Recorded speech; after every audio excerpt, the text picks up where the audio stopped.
या प्रभागामध्ये वसंत तर फुलणारच, परंतु राष्ट्रवादी पण पूर्ण पॅनल फुलणार आहे अशी परिस्थिती या प्रभागामध्ये खरं तर आहे. लोकांचा माझ्यावरती विश्वास आहे आणि या प्रभागामध्ये 100% राष्ट्रवादी वसंत बरोबर फुलेल.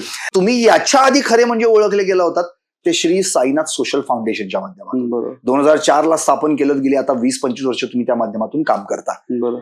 तुम्हाला कसं वाटलं की या राजकारणात येऊन आपल्याला आणखी लोकांपर्यंत पोहोचून विकासासाठी प्रयत्न करायला पाहिजे? का असं वाटलं की राजकारणात?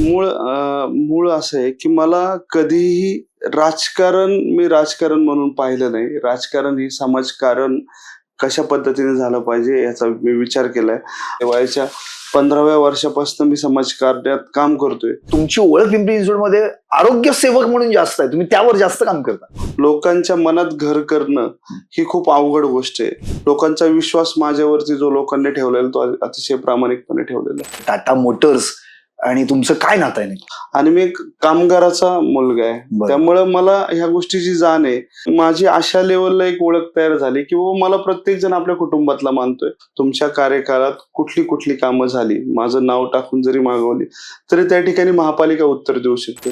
तर काय वाटतं तुम्हाला यंदा इथला स्कोर काय असेल तुमचा? आमच्याकडं जी लोक येणार आहेत ती मनापासून येत आहेत. एका महिलेच्या आम्ही घरी गेलतो तर त्या महिलेने मला 10,000 रुपये दिले. मला 10,000 रुपये कशासाठी दिले?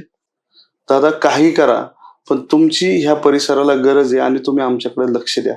2017ला आपण नगरसेवक होतात पण त्यावेळी भाजपचे होतात आणि आता तुम्ही अजितदादांच्या पक्षात आहात. अजितदादांच्या नेतृत्वाची शहराला आज गरज आहे. वसंत भाऊ, खरं तर आता आपल्या या प्रभागामध्ये मुळातच आरक्षित भूखंड आहेत पण ते विकसित नाहीत.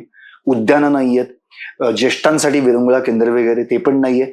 आणि महत्वाचं म्हणजे रस्त्यांचा प्रॉब्लेम. सर्वात महत्वाचं काम माझ्याकडनं झालं ते म्हणजे मोशी आणि चिखलीचा शिवरस्ता. 2017 मध्ये एकतर राष्ट्रवादीची सत्ता राष्ट्रवादीच्या हातून गेली आणि आता अजितदादांनी चंग बांधलाय की काही झालं तरी सर्वस्व पणाला लावणार पण यंदा पुन्हा एकदा सत्ता ताब्यात घेणार. तर यावेळी तुम्हाला काय वाटते पिंपरी चिंचवड मधलं चित्र काय? भाजप तिकडे म्हणते आपकी बार सो पार. तुमचं काय मत आहे? पिंपरी चिंचवड शहर हे अजितदादांनी खरं तर बसवलेलं शहर आहे. काय सांगता येईल? आकडा काय सांगता येईल? काय कुठपर्यंत जाणार तुम्ही? आपला आकडा कमीत कमी काही म्हटलं तरी सोपार आपला आकडा जाणार पिंपरी चिंचवड शहराचा.